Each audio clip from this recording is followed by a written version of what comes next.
In terms of healing, what can you do? Well, you can be the compassionate presence of Christ. You notice the sisters talked about how, or Jennifer talked about how when she came to the sisters, they were welcoming, they were kind.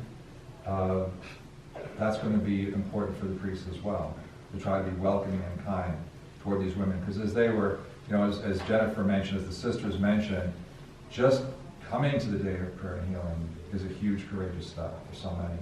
They'll have any number of women, they'll call and schedule and then not show up. It could happen 2 or 3 times. There's times when women will come on the bus and they'll come to the bus stop and they won't get off the bus. There are times when they'll drive up and they'll just sit in their cars for a while, just trying to work up the courage to go in.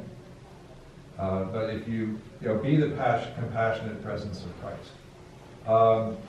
Strengthening faith as a minister of the church. This is another important role that we have as priests. So if they were simply with a group or just let's say a group of lay women, certainly those good Catholic women are going to express the truth about God's mercy. But as priests, when we speak about that, it carries with it that kind of authoritative weight of the church. No one's going to be able to say, well, this woman reading her Bible thinks this. That's her opinion. When we speak something as part of the teaching of the church, we bring it to it that kind of authority. Yeah, it really is true. You can't, mercy really is like that.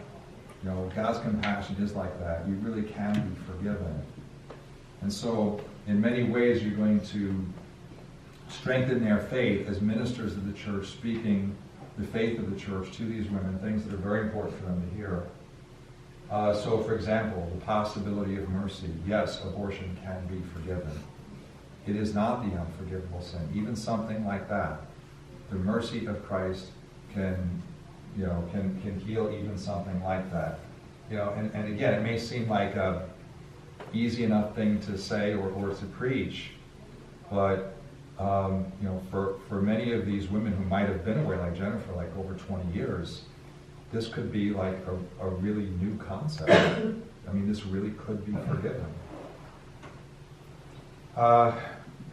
Strengthen her identity as a beloved daughter of our Heavenly Father, like what I mentioned before, right? The idea that God will not just forgive you halfway. That just like the prodigal son was welcomed back into the family, right? The family ring, the robe covering his nakedness. You can be welcomed as a beloved daughter of the Heavenly Father, such that God will take you back. He will not just tolerate you, but He will take delight in you as a beloved daughter. Helping her form a truer image of God. I don't know if any of you are familiar with Father Robert Spitzer and some of his writings.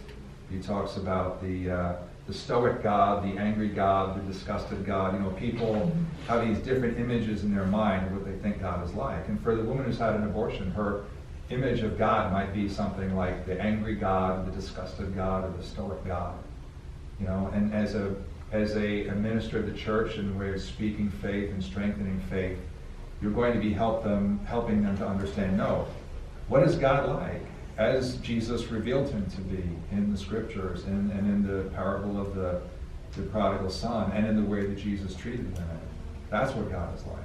He is the loving Father, who is eager to forgive everything and welcome us back into the family.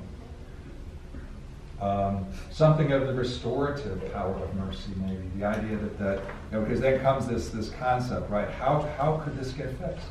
A woman said once at a day of prayer and healing, she said, when you go to confession, like they say to make up for your sins, say 3 Hail Marys. She says, how many Hail Marys am I supposed to say? If I said Hail Marys for the rest of my life, I could never make up for what I've done, right? But the idea, though, it's not like we have to do the work to earn God's mercy, right? It's the grace of God is restorative. God's grace does not just like wipe the slate clean, but it's the power The power that created, the universe out of nothing is the power that raised Jesus from the dead, is the same power by which the sinner is recreated in grace. So it's an act of the recreative and restorative power of God. And for that, you can exhort them to really believe that this could be true and that it is true. So it's not you that has to somehow do something to get to a point where you earn forgiveness. No, if you call upon the mercy of Christ, He is the one who will transform and restore you.